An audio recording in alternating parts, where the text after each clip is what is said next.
All right, everybody.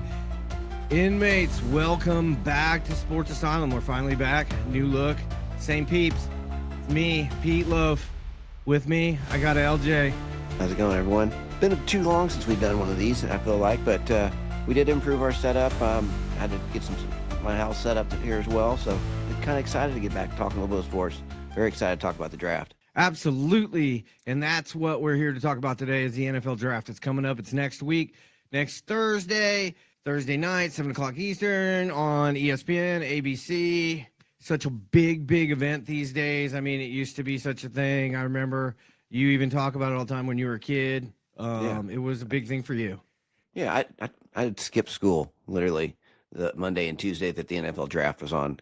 And it wasn't a big production like it is now. It was held in like some boardroom. And the highlight was the teams had like helmets that had a phone in them. You know, each team had that. That was like the highlight of it. They didn't have very good videos on each player. And it was like a 12-round draft. I mean, it was boring. You had to be a hardcore football fan. And I sat through those every freaking year. And I can't believe how much better they are and how much more of a production it is. It's just night and day difference between the draft today than what I started watching on ESPN way back in like 1982. Yeah, I mean, back then, the team would just send some jabroni, right, to go pick up the phone. He's like, the athletic trainer's son is sitting there to answer the phone, and they're just happy because they got a free trip to New York, and they get to be on TV, right?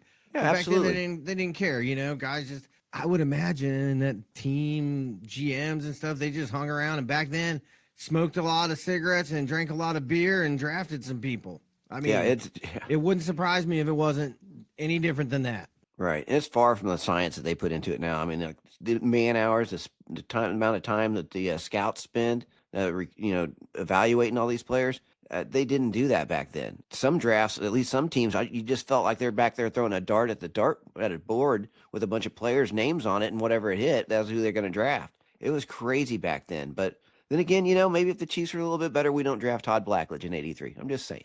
Yeah, well, lucky us, right? You know what I mean? Yeah, they had a special today about that.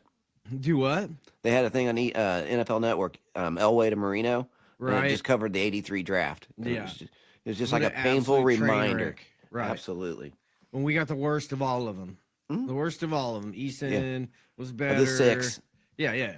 Everybody was better than the guy we drafted. And it was first pick was Elway, right? Yep. And then after that was it Eason after that? Might have been Kelly? Maybe. I think Blackledge was 3rd, if I remember right. But yeah, that's what he was like 6 or something like that. Yeah. Blackledge. And then you had Marino's down at the bottom. 32 or something. It was crazy. Right. Or whatever last was back then. It might have only been 2018. Right. So who knows? Yeah, I can't remember. I'm trying off the top of my head. I can't think of them. They'll probably come to me as we go through here, and I'll just pop them out as you're talking. But but yeah. So anyway, back to the draft. Back to it was more of a guessing game back then. It's not as much of a guessing game. It's become a huge deal. You know, right? It was here in KC a couple years ago. You and I were there. We attended. You know, we were down up close for a while. We went to the whole fan fest. Now, Kansas City is a little unique, but from what I saw, Nashville was just as big, if not bigger, than what Kansas City brought to the table for the draft. And that is just to watch some people pick some names. So it's amazing to what the NFL has grown to.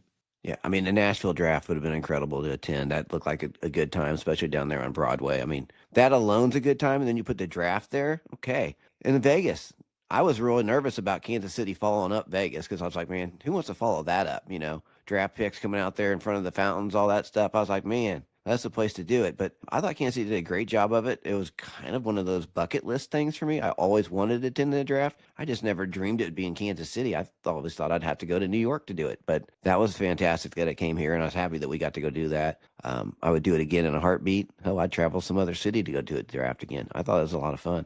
I'm glad that we went day 2 because I think day 2 is the best day of the draft. Well, it's the best day for the team for sure.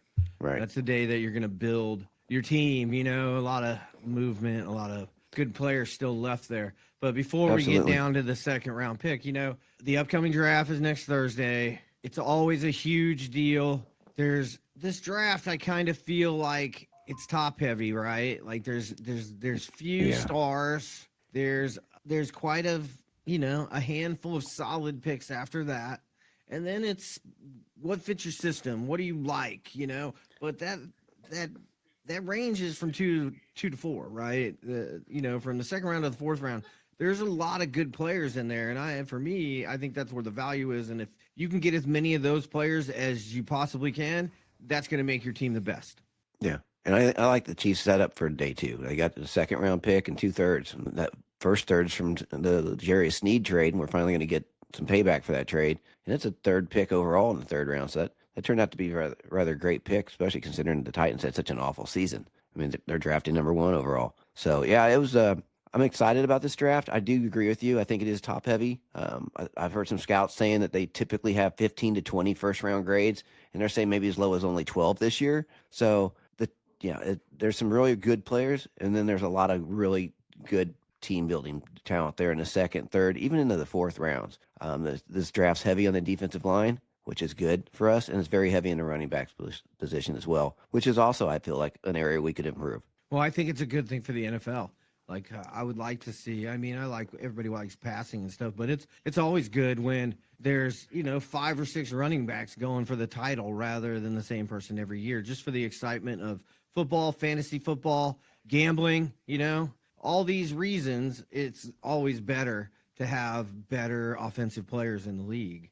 Oh, absolutely. And there's going to be, there's definitely going to be an influx of talent coming in with this draft. I definitely think that the Chiefs, there's a lot of what the Chiefs need in this draft, and there's going to be a lot of those players available in this later rounds. So hopefully the Chiefs are, we only have the 8 picks. We don't have anybody in the 5th or 6th, or any picks in the 5th or 6th round. So hopefully we make some moves and we can pick up a few picks there. It'll be a long time to wait on Saturday between the 4th round pick and then 7th. If the Chiefs don't do anything. I don't think Veach will wait on that. But before we get that all the way down to 31, let's get back to number 1. So Right. We're talking about offensive players, defensive players. There's a lot of things that can happen in the first one. And in the first pick, some years it's a slam dunk. This year is not a slam dunk. It's kind of like, what do you need? Obviously Tennessee needs help up front, but how often do you get a chance to get a wide receiver and a corner in the same player who's the caliber of Travis Hunter? I mean, he could be possibly the best corner in the draft. Yeah. And he could be possibly one of the top 3 or 4 wide receivers in the draft. I mean, this is a guy who played 1,400 snaps last season. Yeah. I mean, if you look at his numbers, they're incredible. So I think he would be a hard person to pass up at the first pick.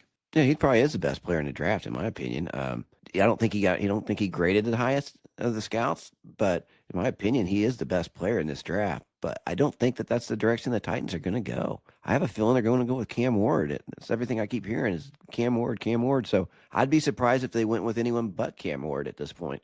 They need a quarterback. There's no doubt about that. We know that. I don't even think of the guy's name right now. The Titans quarterback, Will Levis. Oh, yeah, Levis, for sure. Yeah, he's not the answer. I mean, those are some of the worst throws I've ever seen a quarterback make that he made last season to start the year. It was brutal. Good quarterbacks don't make those kind of mistakes. So I think they absolutely need to replace, upgrade the quarterback position. They have a lot of needs, but quarterback's probably the most glaring. Yeah, I don't think Levis is a guy who's going to stick there. All the mistakes, I mean, the crazy mistakes that guy makes, I mean, those are like highlight reel mistakes, not just I'm throwing it into double coverage. Blooper reel kind of stuff. Yeah. So he's not the answer there, and I would agree with you that Cam Ward is probably the pick there for sure. Yeah, I don't know I don't think he's the best player in this draft. He may not even be the best quarterback. They say he would have been the 4th quarterback last year. Right. Yeah.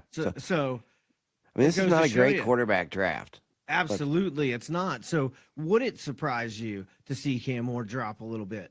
No, I mean, considering that. I could see them, shifting gears and going with Travis Hunter or Abdul Carter. I could see that happening. I absolutely could. It wouldn't shock me at all. But I still keep hearing Cam Ward's their guy. And so unless they trade that pick away, I think that's who's number 1. Yeah, and I would agree with you. You brought up the name Abdul Carter, and the one thing that scares me is seeing him go to get to Cleveland and then having him bookend with Myles Garrett. Because that pass rush is already mean enough. And, Cleveland this, Cleveland that. But all things aside, Myles Garrett is possibly the best defensive player in the NFL. And if you put another potential defensive player of the year pass rusher on the other side, that's something that, Cleveland would probably pray that happens, I would say. I would think so too, but I keep hearing Travis Hunter in Cleveland, so I don't know. Right. This first 3 picks are going to be very interesting to see how this all shakes out. I think Abdul Carter's probably the smart play there for him, and just build around that defense and then just slowly build your offense up. I mean, if your defense is holding people to 10 to 13 points a game, you don't have to be great on the offensive side of the football right away. And that Absolutely. maybe that's the move they need to do, because they're still under this Deshaun Watson cloud that the salary cap hell that this guy's causing them. They need to do something. They probably have to. I don't know who their quarterback's going to be this year, but there's still some players they could go out and get. They could trade for Kirk Cousins. They could. There's hell. That's a after the draft thing, right? Yeah, absolutely. Maybe they get a second round quarterback. Yeah, I mean, there's a lot of options the way they could go. So I'm very curious to see what Cleveland does. But Abdul Carter would be. I wouldn't want to be a quarterback in NFC or AFC Central. Yeah, it would be North. Yeah. It would be very bad for those teams to have to face that twice a year, for sure. Especially Burrow and the Bengals, because their offensive line, it's okay.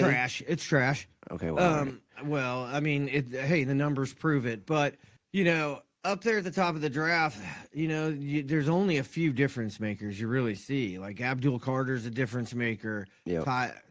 Hunter's a difference maker. Maybe Cam Moore's a different maker. I think Tyler Warren's a different maker at tight end, really, because he's more than a tight end. He's maybe more like your traditional H-back used to be, right? Use him as a fullback, use him as a running back out of the backfield, use him as a tight end, use him as a wide receiver. He's somebody. And then Ashton Genty, he's one of those rare running backs that is going to go high in the draft. Does he deserve to go high in the draft, either by positional value or whatever your mind is? To me, he's one of those guys that, he's a Barry Sanders, he's a Emmitt Smith, he's a whatever you want to call him. He's one of those franchise running backs that it's hard to pass up on. Yeah, I feel like the decline of the running back was a little bit overstated, because I think this last year, if anything, they proved that the running back's pretty valuable. And the teams that had a good running attack, Detroit, Philadelphia, come to mind, teams that have more than one option at running back were pretty successful last season. So I see Jonte going in the top 5, maybe top 6. Just depends. I'm sure the Raiders would snatch him up if he falls. Well, Jacksonville might be looking at him, the Raiders. Like, what if he gets to Chicago at 10? They're trying to build something there. I mean, you can say what you will, but the Giants and the Philadelphia Eagles both understand the importance of a good running back right now. Right. Giants trends, by loss. Right. Trends. Yep. And the Eagles by their gain. I mean, Saquon had a phenomenal season last year, including hurdling somebody backwards, which I'd never seen before. So, yeah, I think the importance of a running back can't be understated. I think Jonte he grades out as the best player in the draft. According to some of the drafts I've looked at, he has the highest grade. So he sounds like the most can't-miss guy in the top 10. I mean, maybe not the most. Travis Hunter's probably the most can't-miss. Abdul Carter, those two. But he's in that conversation, though. Well, for sure. Like, you put him right in your offense and you go. And there's something to be said. Like, people have gone to all these passing and finesse offenses or whatever. Having a balanced offense and being able to run the ball when the defense is soft and pass the ball when the defense is hard, so to speak. Hey, there's a quote. But you know what I'm saying? Like, having that, like, could you imagine the Chiefs with a player like Ashton Genty back there? Yeah, I can. We saw that when Kareem Hunt was young, I feel like, but he's not young no more. He didn't have the explosive that he used to. So we probably in the market for a running back in this draft, but I don't think he's gone long before we could get to him, but he would be amazing in this offense. And I will tell you, if you stick around, I'm going to tell you who that running back is that the Chiefs could plug in and be that superstar.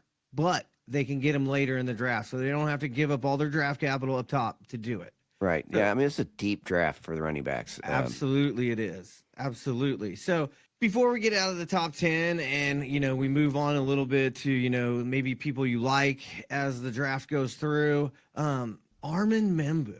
I'm having a hard time seeing this guy, honestly, as the first tackle picked in the draft. First of all, he's a Mizzou guy. Love it. he's big, he's MIZ. huge, he's fast, he's athletic. But so was Trezell Jenkins. So was a lot of other guys. And, I didn't watch as much Mizzou as I mostly should, but I did watch some. And I didn't see him just outside on the outside, just dominating people, just pounding people into the ground. You know what I mean? So he just doesn't look to me like the first pick. Now, maybe because, the draft, maybe it's just bullshit that people are spreading, or injuries that has propped him all the way up there at the top. Right. Well, I mean, I saw him play enough. He's definitely a first round talent. Is he the best left tackle or the best offensive tackle in the draft? I don't think so. I'm not sure, but people that watch and grade out offensive linemen way more than I will ever do, have forgotten more about grading offensive linemen than I'll probably ever know. I get it. They think he is. So who am I to say that he ain't? But I was a little surprised by it. I'd actually, when this draft started, he looked like somebody that might be there at 31 when the Chiefs picked, but he's done nothing but shoot his stock straight up the draft board. So yeah, he'll be long gone, and that's a good thing for, at least as an MU fan. I'm happy to see any player we can get go in the top 10 that can't that can't do nothing but help your recruiting. Yeah, super hot people going up the draft. Derek Harmon's another one. He's a super hot name that you thought maybe down at the bottom of, you might be able to steal him, to put him next to Chris Jones and be able to do that. But it's looking like he's going a little bit higher than what people thought at first. It really does look like the pass rushers are moving up the draft. People know the depth is good, but maybe there's 4 or 5 high-end pass rusher defensive linemen up there that you can get. So are you going to move up and get one of those guys? I don't know. I think somebody will be there for us still. I think somebody's going to fall out of that, and if not, then maybe they move out of the first round altogether. But Derek Harmon, you mentioned him. Yeah, he's my favorite defensive tackle in this draft. I mean, perfect size for a defensive tackle. He's got the thick build, long arms, impressive upper, very strong, great upper body strength, has great pad level. The only negatives on him that I saw are correctable by coaching, and that's something the Chiefs can provide in abundance. They got great defensive line coaching. Absolutely, they do. I think Derek Harmon would have been a great fit right next side, play alongside Chris Jones on that defensive line, because if there's one thing that the Chiefs definitely need, is they need to beef up this defensive line big time and get more guys and get after the quarterback. We did not do a very good job of that last year, and I think we can improve on that. And this is a draft that you can do it in, because there's a lot of really talented players in this draft on the defensive line. Yeah, but I don't want to be the guy left, the one without a date to go to the dance. You know what I mean? When it comes down to it, there's 5 really good pass rushers that's on top of your list, and when you stand at 31, you're at number 6. That's my only fear. Now, I do believe there's going to be options, for the Chiefs down there at 31, but right. What I want to, well, yeah, they can. But before we get to 31, we're moving on down here. Maybe the Bills will trade with us again. And maybe they will. And there's a couple people that I really want to talk to you about here in a minute for the Chiefs. So hang on if you're here to listen to the Chiefs and listen to us talk about what we think the Chiefs are going to do. But what I want to know is, give me a hot take on the draft. Like, what do you think? First round, second round, whatever. Give me a little bit of a hot take of somebody, someone, something that's going to happen at this draft. Colston Loveland will be the best tight end that comes out of this draft. Wow, better than Tyler Warren. Better than Tyler Warren. Wow. He from what I've seen, I haven't watched a ton of game film on both of them, but between the two, he reminds me more of Kelsey. I mean, yes. I feel like he's more of an improviser than Warren. I don't know, but it's just a gut feeling I have that Colston Loveland's going to be the best tight end that comes out of this draft. How high do you think he goes? He might go he's going in the top 15. I'm pretty sure. I think he's a top 10 talent, but listen, God, if he's sitting there at 24, I'd give Minnesota whatever they wanted. I just want a lot of people that the Chiefs probably can't get to right. go before the Chiefs go, right? Yeah, other people that I would like to see go before the Chiefs go, but I don't know that that's going to happen, is Shadur Sanders. Like, I see this guy, and I see Geno Smith, right? He's a guy that I think if he falls past Pittsburgh, he falls out of the first round without a doubt in my mind. It's not that he's not accurate. It's not that he's not. No, he doesn't seem like as much of a leader to me. He's like his dad, Prime, was a cocky person, but he also was a leader. You see it as him as a Right. coach, right? Yeah. I don't see that out of him, but listen, I'm not in the coaching room with him and stuff like that. But he just kind of comes off as being brash. I don't think he'll, even if he slides past Pittsburgh, I think he still goes in the first round because I think somebody would move up from the second round into the first round to take him just so they get that 5th-year option on the quarterback. But they say that shit every year, and True, but hardly, like there's Jackson Dart and that Tyler Schlow kid. They're talking about, there's people going to move up. Guaranteed those guys are sitting there in the middle of the second round. Guaranteed. right. Well, Dion did get Colorado to retire this kid's uniform for no reason at all. Oh, yeah. So maybe he can get the NFL to draft him in the first round. I mean, Dion's moving mountains over there in Colorado. I mean, if you can get somebody retired after 1 year, their jersey number retired after 1 year, and not really doing anything significant, social media is a bitch, ain't it? it's crazy. Yeah, he could.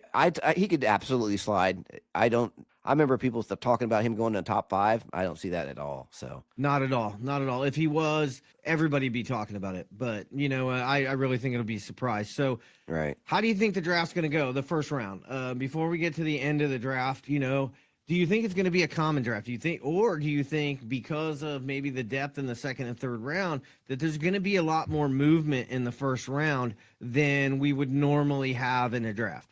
I think there'll be a lot of trades. I feel like there's been a lot more movement lately in the drafts the last few years than there has been like ever. I just think teams are a little more open to moving, trading, and GMs are a little more flexible. They're not so rigid. This is my pick that we're going to stand tall and we're going to make our pick. We're going to take the best player available, blah, blah. I don't think they're like that anymore. I think there's a lot more flexibility. So I do think there'll be a lot of moving around. The smart teams move around a lot. You see that. Baltimore never stands pat. Philadelphia trades a lot. Buffalo likes to trade with us. Not anymore. Yeah. I bet your ass they won't ever trade. I'm telling you, I don't think that'll, at least not that GM. It will never happen. Probably not. But they probably always think they're getting the better end of the deal. They're like, look what we did. Yeah, we got 2 players to 1. Yeah. Check out Keon Coleman. He's pretty good. Yeah, he's okay. He wasn't Xavier Worthy. I'll tell you that. No, I think there'll be a lot of trades in this draft. If it's in the first round, maybe I think there'll be more in like the teens and the 20s, right? Than in the top 10. I think if there's going to be more moves in the top 10, they've already happened. Yeah, I agree. I don't think there's a lot of people up to the top 10 that you want to go get, right? Right. Is it worth it to give up a couple first rounds to go get Abdul Carter? Is it worth it to go give up a couple first rounds? If you're 1 player away, maybe. Right. But no, it's so hard to build teams like that. How can you sustain, like, the Chiefs would love to have Travis Hunter on this team. Oh, absolutely. 2 needs, right? He would be amazing on this team. But are you going to give up 2 firsts and whatever else it's going to take to move all the way up to the top to get him? Hell no. But he would look good in red and gold for sure. Oh, absolutely. A lot of players do. Yeah. So yeah, I speaking can't of the red and gold. Oh, go ahead, man. Yeah, I just can't see mortgage in the future for one guy. We're not in that position. Not at all. I mean, unless it's a quarterback, we're trying you never to sustain. do it. The Chiefs are trying to sustain a level, sustain a dynasty. Mm-hmm. You don't mortgage the future by doing to sustain a dynasty. That's not how that works. Don't you mean a commitment to excellence? No, don't lump us in with that dumpster fire out in Vegas. Yeah, don't do that because they ain't winning until. I don't think they're going to win with that owner. I'm sorry. I got you. I didn't mean to take you off track. I was just. But anyway, don't lump us in with that commitment. But hey, man, we do it better than they do, and have been for a while now. Yeah. So speaking of the Chiefs, now we're down to 31. We've talked about what can happen above it. I feel like you do. I think there's a lot of movement that can happen in the middle of there because I think that fringe first round players. It's going to be eye of the beholder. Mm-hmm. But then we're going to get to the Chiefs now. We could talk about if the Chiefs move up in the draft, if they drop in the draft, if they want to make picks in the draft. But I think you and I agree and pray that one player falls in this draft to the Kansas City Chiefs. Absolutely. Yeah. I mean, This ain't my crush pick. This is the one pick that makes the most sense, in my opinion, for the Chiefs to go. If he's sitting there, you've got to take Josh Simmons. You have to. He's that answer at left tackle that we haven't been able to find in Mahomes' career. I mean, this would be the best guy. This would be the best left tackle Mahomes has had his whole time here. And we have 2 more Super Bowls if we're a little bit better at our tackle positions. Right. Like you can see him right here. He's just owning Abdul Carter right there down on the corner, you know. He's going to be a first-round pick. He's just stoning him. Look how fast his setup is. I mean, if he didn't get hurt last season, this guy's top 10 pick. He's the number 1 left tackle if he didn't get hurt last season. Yeah, I believe coming off a knee injury. The year before last, he only gave up 2 pressures, and I don't think he gave up any this year before he got hurt. Right. So, I mean, he's that kind of elite guy out there that you want on your team. And not only on the pass blocking, he can maul in the run. I mean, look at him here. He's playing for Ohio State and just crushing. I mean, yeah. He's absolutely that guy. He's the solution. He's the answer we need at left tackle. If he's there, hell, if he's there at 24, I find out what Minnesota wants, you know? I figure a way to go get this guy. I think he's that good. I do. And if the NFL's stupid enough to let him fall to the Chiefs, heaven help you all. Well, I think the whole league thinks he's that good. I don't think in this day and age, a knee injury really puts somebody back too much. I mean, here it comes down to, do they have a work ethic? Are they going to work hard enough to get back into shape? I don't think it's going to be that they found a doctor that couldn't do the surgery. Right. So do you have enough faith that this guy can get on the field for you at any time in the next year, even if you had to redshirt him and be that answer? Then you pick him. I think he's supposed to play this year. I think he should be. Everything I'm hearing, he's going to be ready. Camp. Yeah, ready by training camp. I did see another report coming around. Some teams question his mental makeup. Right. It could be smokescreen. You know, they throw a lot of dirt on players getting close to the draft. So who knows? But if the Chiefs are cool with everything checks out, the medicals, the mental, whatever, this guy would be the answer at left tackle for the Chiefs, and you could plug him there for the next 10 years. If your left tackle isn't a little mental, then he's probably not the right left tackle. Yeah, I mean, there's a few of them that are, the nicest guys in the world or whatever, but you get across from them on the field and see how nice they are. Yeah, I bet they ain't all that nice on getting Exactly. They're the scariest person you'll ever see in your life. For a person like me or you, if you were to come up against a left tackle and on the field and he was just like, "You're mine," I mean, you'd shit your pants. Yeah, he's a foot taller and weighs twice my weight. Yeah, no thanks. Yeah, you'd be like Lamar Jackson walking to the out the way to go change his pants. So that's exactly what you'd be like. So Josh Simmons is really, I don't want to say the answer because you're really putting a lot of him on here, especially with them bringing in Jalen Moore, so they don't have to make that pick. No, I agree. I mean, maybe he's not the answer, Jalen Moore, but the Chiefs are in the position to where they don't have to force a pick.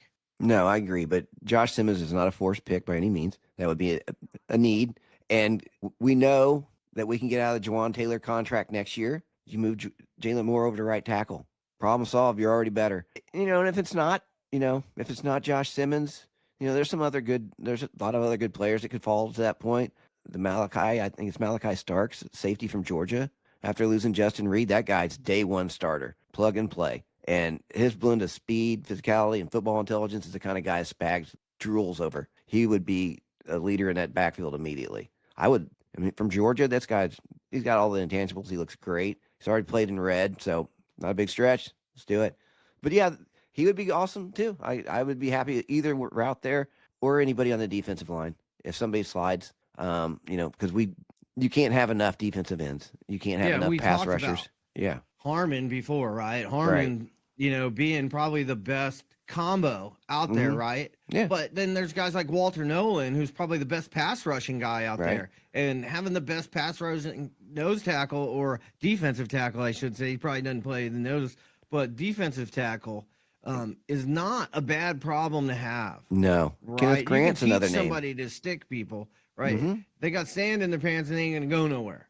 No, Kenneth Grant's another name, defensive tackle out of Michigan. He'd be a good one. He's one of the bigger guys. He's hard to move. Definitely helps in the run game. He probably needs a little bit work on consistency with his pass rush. But again, that crap's coachable. A lot of that is, especially the handwork, learning the rip moves, stuff like that. All that I feel like that's all coachable. So he would be a good pick there too. Another name I really liked, I think there's no chance in hell he'll be there, but Mikael Williams, the defensive end from Georgia, he just looks like a Spags defensive end.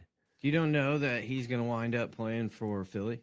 He probably will. I mean, didn't all good Georgia pass rushers end up in Philly? Yeah, I felt so like he'll they were probably back. be over there. Yeah. Yeah, I felt like they were in the backfield in the Super Bowl all game long against Mahomes. So high hopes. Somebody from Georgia. There was a little. I had a guy give me a call. A guy on the inside. He gave me a call earlier today, and he was talking about Philadelphia was trying to move up to number 4 to get Abdul Carter because they want to get a pass rush in there. They were putting AJ Brown in the deal. So now this is just a little birdie. You know what I mean? Like somebody Right. just talking to me, but it sounds like Philadelphia is trying to move up in the draft to make a move to get a premier pass rusher. Well, I hope they mortgage the future to do so. That's my thought. Is like, do you if that's really what they're going to to do, go for it. Yeah, I hope that's one Unless of they those. get a Luka deal. You know what I'm saying? They get Jesus. pennies on the dollar. That'd be the only reason I did it. I'm not even an NBA fan anymore. I'm part of that 50% that kind of tuned out the game over the last decade. Yep. But even I, who don't follow the NBA, feels bad for Mavericks fans. Now, talking about trades, talking about the Luka deal, talking about stuff like that. If Simmons isn't there, if Harmon isn't there, if one of the guys you're looking for isn't there, there should be a bunch of guys that are the same. You know what I mean? Like rating wise, you have low first, mid, second round range. And if you're sitting there and you got 4 or 5 of those guys just sitting there, do you move back? I mean, Yeah. So you talked about it earlier real quick that, maybe some teams will want to move up to go after Jackson Dart. If Sanders falls all the way down to the bottom, maybe they do like slow and they want to go up there and get up in the first round and grab them. Yeah, I would honestly, if all your guys are gone, you absolutely move back. If you can find a trade partner to slide back into the second round, I would definitely do that. There's so much value. We discussed that earlier. So much value in the second and third rounds of this draft. So if you could do that and maybe pick up a 5th or a 6th round pick, absolutely do that in a heartbeat. Especially if none of the guys you want are gone. And if they're all gone, right, then there's no sense picking. That 5th year really ain't that big of a deal, especially if you can pick up another player or two, another extra pick or two. Here's what I don't want them to do. I don't want them to come out of the first and second round with projects, right? You know what I mean? If you do take a defensive lineman in the first round and he may be a starter, I don't want you to go in the second round and take a second-rate tackle just because you feel you need a swing tackle this year that you can develop into something else when there may be another defensive lineman or something. So I don't want them chasing, right? Right. That would be the one thing. So the second, third, the 2 and the 3 and the 4th, right? I want them, having the draft come to them basically, right? If what you don't want has happened, see if you can move out, even if you don't get what you want, because it'd be nice to get a 5th and a 6th back, right? Somewhere in a deal, even if you move back 5 or 6 slots, you know what I'm saying? Yeah, I mean, definitely, I would do it in a heartbeat. It's like I said, if all the guys on your board that have first round value are gone, then yeah, if you can find a trade partner, take whatever you can get, move back a little bit, and then take. There's plenty of guys in the second round that would be fine at that point. I think we need a linebacker at some point, a running back. You can never, again, defensive line, beef up the offensive line. I'm cool with, and the secondary. Right. And the one thing that you didn't even talk about that, would help the team out would be wide receiver and tight end. Yeah. It's not like this team doesn't have holes or isn't getting old. Well, I mean, I wouldn't say we have as many holes to fill as much as we got to start, holes of the future to fill. Yes, holes in eventually depth. Kelsey's going to retire. Yep.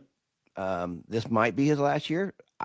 Who knows? He likes to play football, so who knows? But this could be his last year, so we got to think about that. Linebacker, Drew Tranquil. I think you can get out of the contract after this year. If so do we need to get a linebacker at some place? We got a lot of guys that are going to be free agents in the secondary. That incredible draft class we had a couple years ago that had McDuffie and all those guys, Watson and Joshua Williams. Watson and Williams will be free agents. Yep. At some, this is their last year under contract. Right. So I mean, you got McDuffie because you can add that 5th year. I'm assuming they're going to, and I'm hoping to kind of work out a long-term deal with McDuffie. But Chiefs haven't signed a lot of secondary guys at secondary deals. He's a different one. He's a I difference agree. maker. I think that changes. So as we go in the second round, I was going to get to that point that you just got to. You know, all these players that the Chiefs need to draft. So whatever falls to you as it plays to you, you know, you can probably take it. And you know, here, not at the second, I don't think, but maybe your first, second, or definitely your third, second.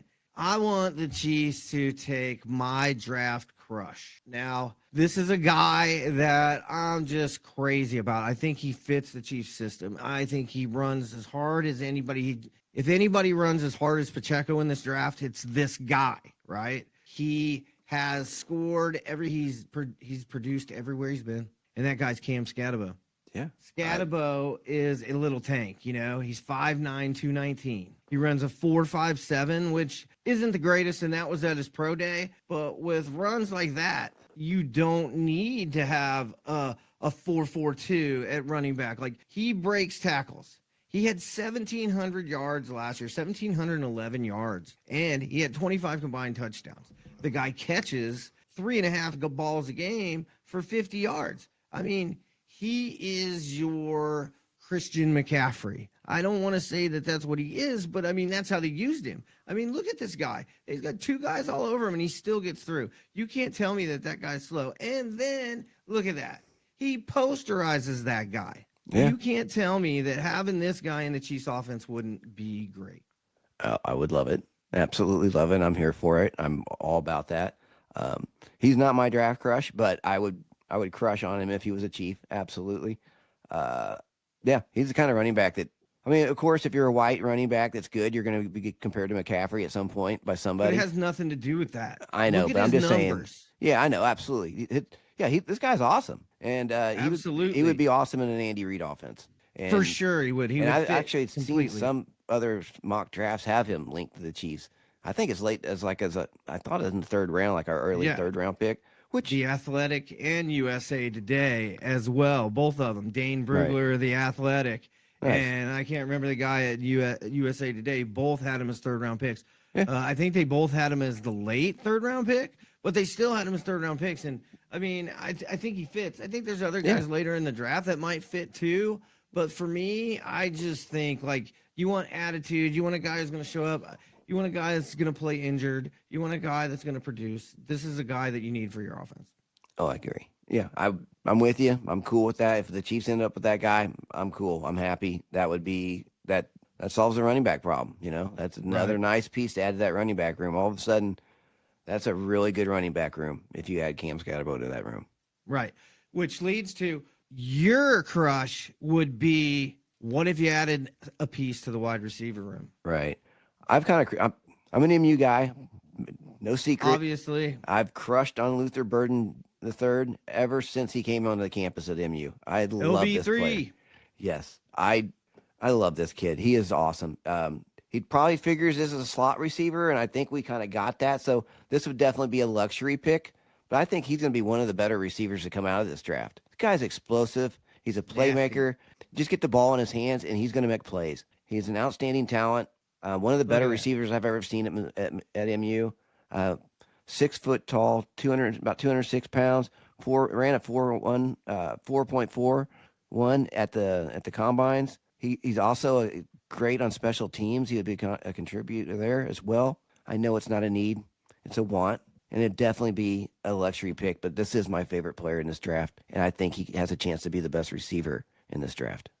Well, I've heard a lot of the prognosticators also say that they love the guy. They think he's a great player. People have talked about his attitude a little bit, but college is hard. I'm not going to say that against any kid. I think he plays great. I think he plays hard. He's taken a couple plays off, sure. So did Cam Ward. So I don't want to. If you're not going to take Cam Ward off for that, then you can't take that off of Luther Burden. Agreed. Would he look great in a Chiefs uniform? Yes. My fear would be he would become Mecole Hardman. He would become that kind of player. That would be my fear. But I also had that fear with Xavier, and he didn't become that player. Right. So, and Rashee Rice didn't become that player. But I didn't think he would be that player. He's a bigger build.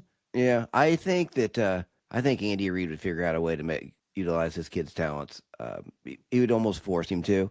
He's Right. that much of a talent, I feel like. But I know that the Chiefs probably won't pick him, and I highly doubt he's still sitting there at 31. I'd be shocked if he's sitting there at 31. Well, there's a lot of like I said, these guys are falling. I mean, the Ohio State kid, Amika, whatever his last name is, Yeah, he's dropping down there. I mean, even though the wide receiver class seems to be good, like Teteroa McMillan, however you say his first name, he's a beast and he's number one. But they're not really. It's whatever your choice is after that, right. right? What do you need for your offense? Do you want a big guy on the outside? Do you want somebody who can do both? Do you need a gadget? Do you need Right. speed? That's what you're kind of looking for at the wide receiver position. And I just Yeah. don't. There's not a lot of them that they're talking about going in the high in the draft. No, no. Some of the guys that you're talking about, like the bigger body receivers, I think you Yeah. can get them in the second or third round. Like Yep. someone like Trey Harris out of Ole Miss would be a nice Right. pick there. Jaden Higgins there at Iowa State. Yep. He's a big kid. Big kid. Alec Iamanor, I think, from Stanford. Yeah. Um, No idea. yeah, All name team, I guess. yeah, all name team Is apparently. his last name really Manure? No, it's Would you want that Iamanor. guy in your name? It's not Oh. Manure. I I meant thought you said his last name was Manure because if No, that's the case, Iamanor. I want him to go to The Broncos or the Raiders. Yeah. Mason Taylor, tight end out of LSU, would be a Yeah. nice pickup. Yeah, And here's a linebacker I absolutely love, Corey Schwessinger out of Yeah. UCLA. Guy's gonna be a stud. He would isn't he the one that instantly- played fullback and does everything? Mhm. He plays a little bit of every position. Probably has about 3% body fat. Yeah, the dude's a freaking beast. He would be an outstanding acquisition. So did for this team. Bosworth. Right, but yeah, I think this guy's different than Bosworth. No, but I know who you're talking about, and I know he's an animal. Mhm. And he's good- dog. he's a good coverage. He's a dog. He's good at coverage, which is somewhere that we kind of struggled with in the linebackers last year, was our covering in the middle of the field. For So sure. I mean, he would be a great addition to that linebacker room as well. Well, on the defensive side, I was looking and I was going through it, and man, you just look and there's name after name. Even on the pass rusher side, on the edge. And a guy who's sitting there in the third, fourth round range, maybe high second, is Jack Sawyer. Here's a guy that plays in the national championship game. Right. Plays big every time he plays. He's had 2 career touchdowns on fumble return. Guy's had 9 sacks last year. He's played all 4 years, so you're getting a guy who comes in, knows how to, probably a lot like Karlaftis, right? Right. A guy that is a seasoned veteran that just has to hone his craft now at this level. So I think in the third, fourth round, if you can get a guy like Jack Sawyer, he'd be good. And then we go back to the running back position, and you go to the Big Ten leader, Caleb Johnson, right? Everybody talks about the 2 guys at Ohio State, and Penn State's got such a great running back or a running team. You go to Iowa to get the leader in Caleb Johnson. Right. Now, he's a big back, right? He carries about 220, 6'1", 220. He's not the fastest guy he's going to be, but again, he's a bulldozer. He's going to keep moving. He's going to keep the chains going, and he's not going to fumble the ball. Right. Sounds like younger Kareem Hunt. Yeah, I mean, but could you imagine that? Having a big banger like that, because they got to replace those guys. I mean, really, they have nothing after this year. Yeah, everyone's on 1-year deal, I feel like, and that. And this is last year for Pacheco. His contract's up after this year. And do you Pacheco resign has Pacheco? never played as fast as what his 4.37 time says he is. No, I mean, He just had can't some see the had some hole. long runs, but yeah, his, Yep. his vision's questionable at times. But I still like Pacheco. I know that you're not a fan by any means. I just don't think he's as good as everybody thinks he is. It's not that I don't like him. I just don't think I think he's overrated. Yeah, That's maybe so, but I mean, he's put up some pretty impressive numbers in the playoffs for us. Well, that's good because he never put up 1,000 yards in the regular season because he can't stay healthy. Well, we don't use our running backs enough to put up 1,000 yards. I don't think. Well, yeah, he's had one healthy year. Anyway, from that, here we are at the draft. So we're gonna wrap this thing up now. Let's get this thing to the end here. I'll ask you first, and then I'll finish up after the draft is over. This time next week, the draft will be over. What would you like to? You don't have to go pick for pick, but what would you like to have seen happen? The Chiefs do. Add somebody on the defensive line. Add somebody on the offensive line. Acquire a running back, a linebacker, and somebody in the secondary, and then I don't care what happens with the other three, what those are. I mean, if you want to keep adding defensive linemen, I'm cool with you can't have enough. We lost quite a few. And what if they go defensive lineman, then offensive line? You good with that? you win. The games are won in the trenches, brother. You know that we lost a Super Bowl because we couldn't protect our quarterback and we couldn't stop their defensive line. You know, we couldn't protect our quarterback and we couldn't get to theirs. Well, and I do think there is going to be a focus on the lines. I think the Chiefs will focus on both lines, but I do think they're also going to focus on becoming more explosive. They still haven't got that explosive. They signed Hollywood. They got all this, but like Deitch said in his press conference, they're one injury away from not being the team that they want to be. So they need to have that depth, especially like they've never been as explosive as 2018, 2019. And if you get a good running back, I don't care if it's Scadaboo or whoever the hell it is in this draft, and he fits your system and he doesn't become Clyde Edwards-Helaire, and you can bring in another capable receiver and somebody behind Travis. I think tight end is a need in this draft. There's some good ones. I agree. I think there's some values. I think if you can walk away with that, I think it's more important to go to the defensive line and rebuild some of the offensive skill players than it is almost with defensive backs, because the Chiefs have a knack to get them, and they have three. To be a number one receiver. But that's what I'm saying. Like, they need to make that offense explosive regardless of injury, right? Agreed. Get a bunch of people in there. So I mean, all right. So, John, we've beat this to death. Yeah, all right. We went way long. Thank you for everybody for joining. Yeah, we've had such a good time doing this, talking about the draft. We love football. We love the Chiefs. We love the draft. I love the draft. John loves the draft. Scott loves the draft. Scott, thanks for doing productions for us today. Yep. It's amazing. Thanks, Scotty. This is our first time. Scotty K will be back with us on one of these shows, but just know he's here with us. Sports Asylum needs more interns. So if you like the show, make sure you subscribe, make sure you comment, make sure you like. We need them all. We're trying to grow this program. We're trying to get better at what we do, and we love y'all. Hopefully, we'll be back next Sunday to talk about the draft, what happened with the draft, and if it's an A, B, C, D, or F for each one of us. And, I know I myself and LJ will have the most detailed breakdowns on all the players that we can find for you. So make sure you come back. You come to Sports Asylum for that information, especially on the Chiefs, but NFL and stuff like that. LJ? Yeah, it's good to be back. You're going to see more of these podcasts from us moving forward. We had to get everything set up to do this. We've got everything in place now, so I think it's going to at least be weekly, and we'll shoot for more eventually. So we're definitely going to continue to try to grow this thing. We're not going anywhere. We're just getting started.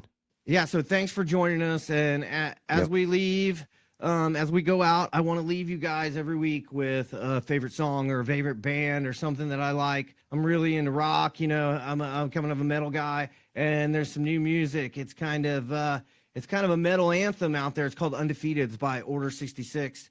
So if you're out there and you want to listen to something new and you want to open your ears to something that's a little different than what you would listen to before, but it's really good and the message is really good, it's I Don't Believe in Defeat. This is Undefeatable. So sick and pain, it's time to go again. Waiting is for the weak. I will reach down, fight to get off the ground. I don't believe in defeat.